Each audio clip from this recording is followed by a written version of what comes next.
Oke, sekarang apa yang bisa kita lakukan untuk memvalidasi query kita ini atau bahkan lebih baiknya adalah apa yang bisa kita lakukan untuk membuat ini lebih mudah dan lebih konsisten dalam penulisan ke depan. Satu adalah hindari penggunaan nama kolom dengan nama variabel yang sama persis seperti ini. Ini dikarenakan di MySQL, MariaDB, variabel inputan seperti ini berbeda seperti contohnya Microsoft SQL Server. Kalau di Microsoft SQL Server jelas dia harus ada akeongnya seperti ini. Kalau di MySQL atau MariaDB nggak perlu. Jadi ini bisa disalahartikan oleh si engine database bahwa yang Anda maksud ini bukan variabel yang diinput di sini dengan kita mendesain seperti ini, tapi maksudnya adalah kolom yang ada di tabel fact user session. Ini bisa terjadi dan itu akan membuat Anda akan sangat ke depannya akan sangat pusing sekali errornya di mana padahal penulisannya yang dimaksud sebenarnya benar. Jadi kita bisa membedakan bagaimana cara membedakannya adalah misalkan kita bisa tulis bahwa ini adalah sebuah inputan, jadi semua inputan store prosedur kita akan penulisannya menggunakan prefix misalkan in seperti ini, in user ID dan in session key seperti ini. Jadi saat kita nulis ini adalah in user ID, maka MariaDB atau SQL akan tahu bahwa yang dimaksud variabel ini adalah apapun yang diinput di store prosedur sewaktu pemanggilan ini. Jadi itu yang akan kita lakukan perapihannya ya. Jadi in user ID kita bisa taruh di sini, kita taruh lagi di sini, kita letakkan lagi di sini, kita letakkan lagi di session key di sini, sini dan di sini. Lalu saat inputan kalau dia belum pernah login juga ini kita bisa masukkan di sini. Ya, sepertinya itu aja. Kedua, kalau kita perhatikan di sini sudah ada pengecekan apakah data user session dengan user ID yang sedang kita cek itu ada atau enggak. Jadi kalau if-nya ternyata membuat proses ini bekerja masuk ke dalam sini, berarti ini pasti ada datanya. Walaupun mungkin udah lama sekali, ya. Jadi kalau ini pasti ada, kita bisa cari data ini. Data ini pasti ada. Kalau data ini pasti ada, maka kita nggak perlu ngecek apakah slash loginnya is not null atau is slash loginnya adalah null. Jadi ini kita bisa buang query ini. Oke. Lalu sekarang kita lihat lagi. Ini kita melakukan dua tahap query, di mana kita query pertama untuk ngambil variabel last loginnya kapan. Lalu last login ini diambil dan dipakai di sini. Padahal kita tahu bahwa ini adalah group by dan ngambilnya adalah max dari created date time. Jadi data ini pasti adalah single data, bukan multiple row. Jadi ini last login ini yang kita tulis di sini sebenarnya sama persis dengan query ini kan, karena baru aja kita sebutin bahwa ini sama dengan. Jadi ini semua bisa kita gunakan untuk menggantikan ini. Seperti itu. Jadi kita tidak memerlukan lagi variabel sementara ini. Kita bisa hapus ini dan kita langsung bikin query yang sedikit agak kompleks tapi fungsinya sama persis. Karena sewaktu kita breakdown piece by piece memang ini berdiri sendiri dan yang ini berdiri sendiri, tapi kalau di-combine tulisannya jadi kelihatannya kompleks tapi logika berpikirnya adalah sama. Dengan begitu secara SQL harusnya ini dieksekusi hanya sekali aja, nggak dua kali proses. Oke. Lalu lagi kita bisa cek bahwa di sini saya melakukan insert kalau di sini tidak sama dengan yang in session. Ini sebenarnya sah-sah aja, tapi kalau di SQL karena kita punya fungsi if, maka saya membiasakan diri untuk kalau ini bisa berupa dianggap sebagai if, maka ini saya akan tulis di if di luar. If ini tidak sama dengan apa yang sedang di input sessionnya. Seperti itu. Kalau ini tidak sama, maka apa yang terjadi? Seperti itu. Jangan lupa diikuti dengan and if. Gitu.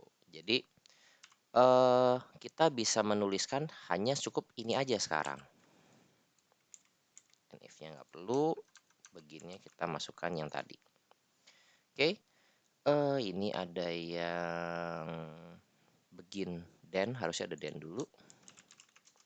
Ya, oke. Jadi apalagi nih tanda ada yang masih kurang, kita coba perhatikan lagi. Then nih begin udah, n-nya and if, and mungkin kurang titik koma di sini. Ya, kurang titik koma di query insertnya. Ya, jadi sekarang query kita jauh lebih kompleks store prosedurnya, tapi kalau diperhatikan harusnya lebih singkat dan lebih mudah dibaca. Jadi cara baca sama ya. Jadi select dulu apakah udah pernah ada atau tidak si user ID ini login di fake user session. Kalau belum, maka dia akan langsung insert aja apa adanya.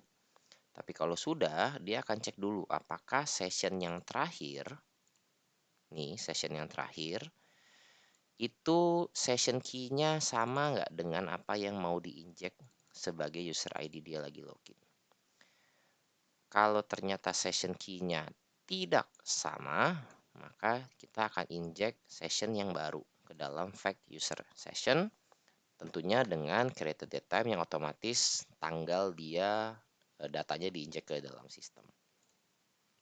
Cara pengetesannya mudah dan kita akan coba lakukan itu. Jadi kita akan ini kita save dulu.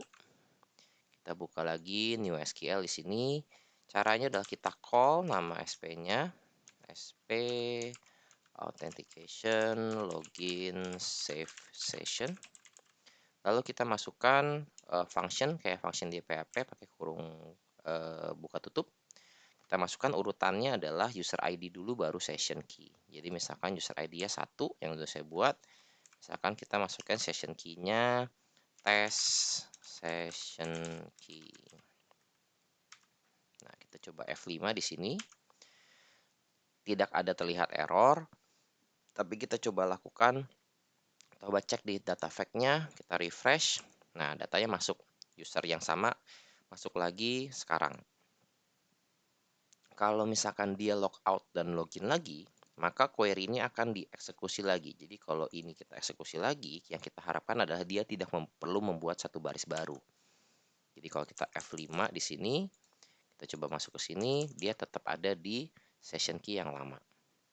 Kalau misalkan dia berubah komputer dengan session key yang berbeda, session key 2 contohnya, atau hari yang berbeda, browsernya sudah kehapus cache sessionnya, maka kalau kita eksekusi, dia akan create new session lagi. Dan setiap kali dia masih menggunakan session yang sama, dia tidak akan bikin data duplikat. Jadi kurang lebih seperti itu yang kita harapkan fungsi untuk penulisan user sessionnya. Terus apa yang perlu kita edit di VS Code di PHP? Jawabannya tidak ada, karena kita menggunakan store prosedur. Karena penggunaan store prosedur inilah membuat kita dalam mengcoding di PHP jadi lebih sederhana. Apa yang kita modifikasi pure hanya di SP-nya aja, di store prosedurnya aja. Di PHP-nya tetap menggunakan call dengan variabel-variabel yang sama, sehingga kalau kita masuk lagi ke Ajax login di sini tetap pemanggilannya adalah seperti ini, tidak berubah. Oke, kita lanjut. Proses untuk login ini harusnya ada something dengan sessionnya, di mana sessionnya ini menambahkan atau memberikan isyarat ke halaman berikutnya, di halaman-halaman PHP berikutnya, bahwa mereka atau siapapun yang sedang login ini sudah pernah berhasil login dan sessionnya masih valid. So, kita buka khusus untuk yang Ajax login ini. Kita buka sessionnya karena kita perlu menuliskan sesuatu di sessionnya. Oke, kita lakukan seperti ini. Misalkan kita tulis session, misalkan kita bikin variabel baru. Tadi depan di index.php kita udah bikin key-nya. Di sini kita bisa bikin misalkan yang mudah ditebak misalkan adalah is login. Kita bisa set dia nilainya adalah 1. Sementara gini dulu. Coba kita balik ke HTML kita. Kita refresh halaman ini. Kita coba login, masih sukses. Responnya is loginnya di sini setnya 0 karena kita nggak set is login variable. Jadi ini kita bypass dulu, is loginnya sama dengan 1. Dan nilai ini yang kita lempar juga ke session. Kita coba sekali lagi. Login, is loginnya 1, sukses. Berarti idealnya adalah begitu ini kita dapat respon seperti ini dari PHP, di JavaScript kita tuliskan bahwa kalau is loginnya ketemu 1, return dari si PHP-nya, maka kita bisa reload halaman. Saat reload halaman, tentunya kita perlu melakukan sesuatu dengan session di index kita ini. Di index.php kita punya session key, tapi coba kita lakukan var dump apa yang terjadi dengan session setelah eksekusi login sukses dan nge-create session login di dalam login.php ini. Kita coba var dump si session ini. Kalau kita perhatikan, kita refresh, sekarang selain key, kita sekarang punya user ID dan login. Seperti itu. Kalau kita lihat balik ke sini, kita punya user ID dan kita juga punya session is loginnya.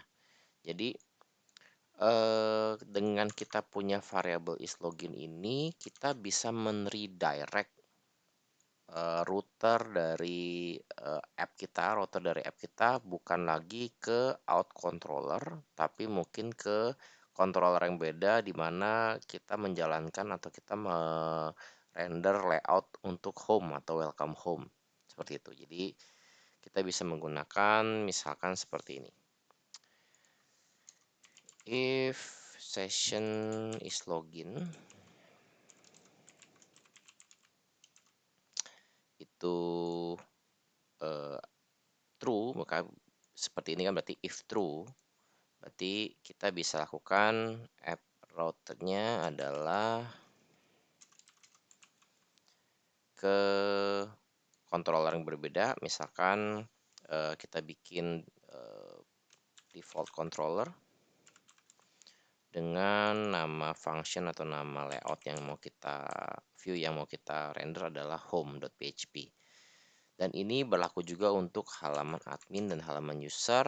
Jadi kalau mau penulisannya atas ke bawahnya gampang mudah dibaca, mendingan kita session is loginnya kita yang cek adalah kalau dia tidak is login, jadi 0. Ininya kita taruh di else. Seperti itu.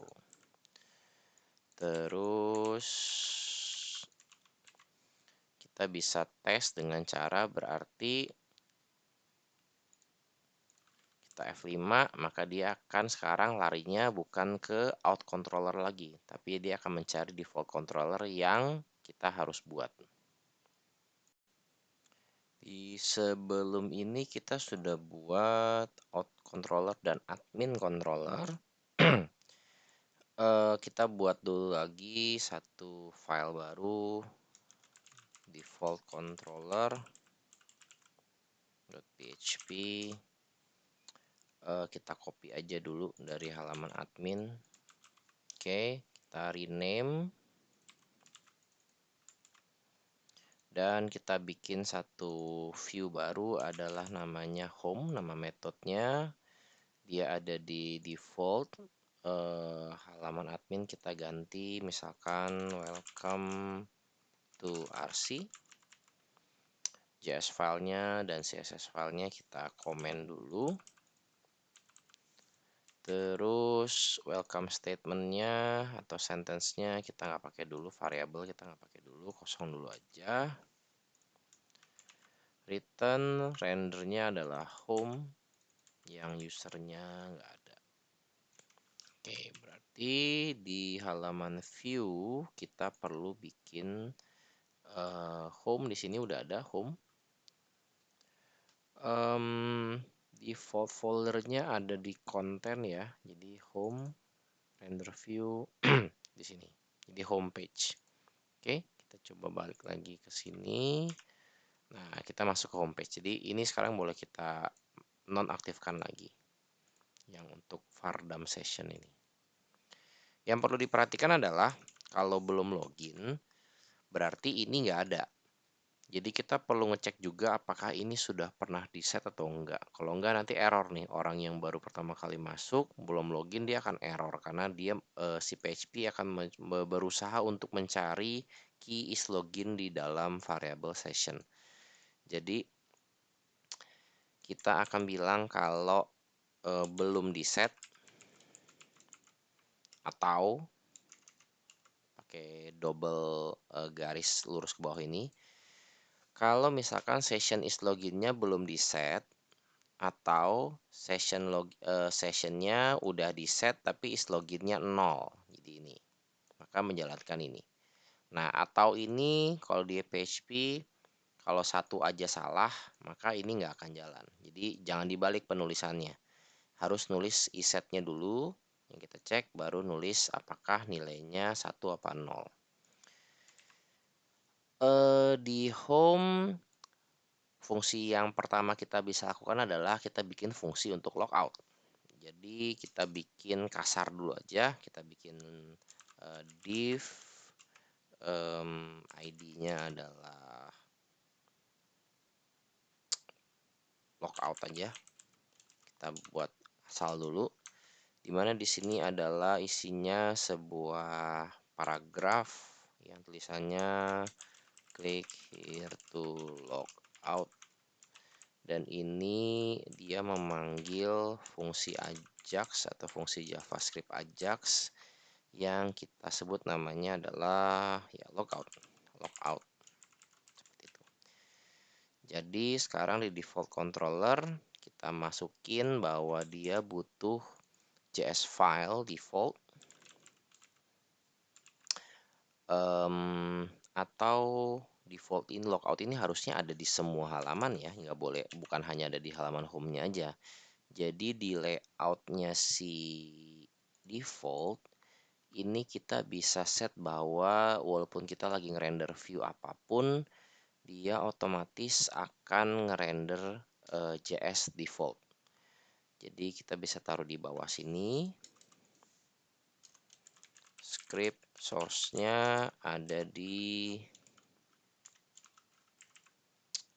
ini ada di index.php di dalam public. Jadi kita mundur satu dulu, atau bisa langsung slash aja begini.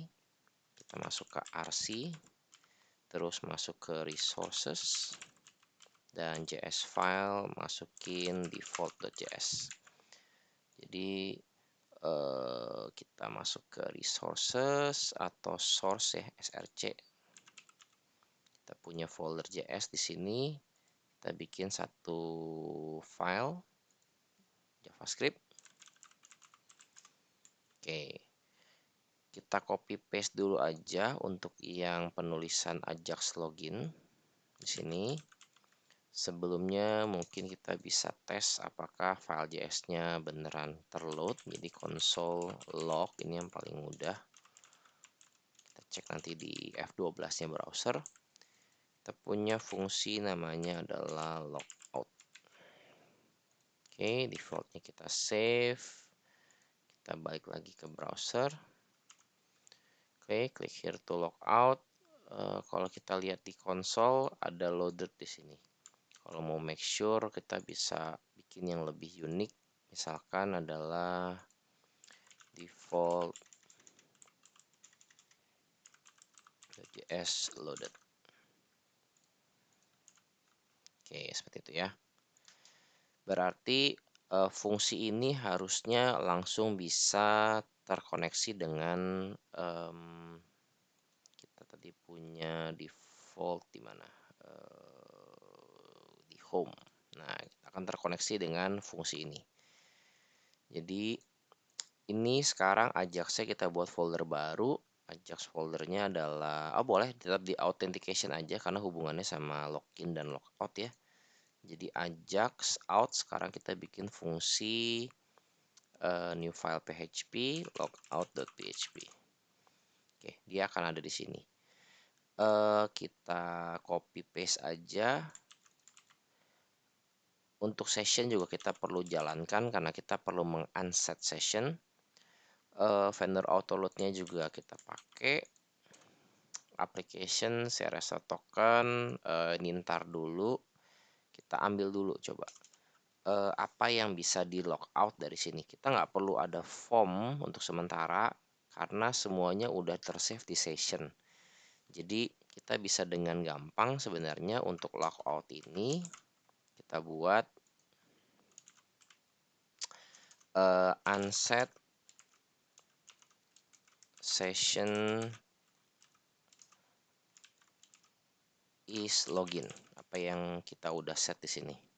Nah, kita bisa bilang bahwa is loginnya 0. Dan kita juga bisa meng-unset session key yang udah ada di depan ini supaya dia kayak ke refresh. Jadi kalau dia coba login baru, otomatis dia harus punya session key yang baru.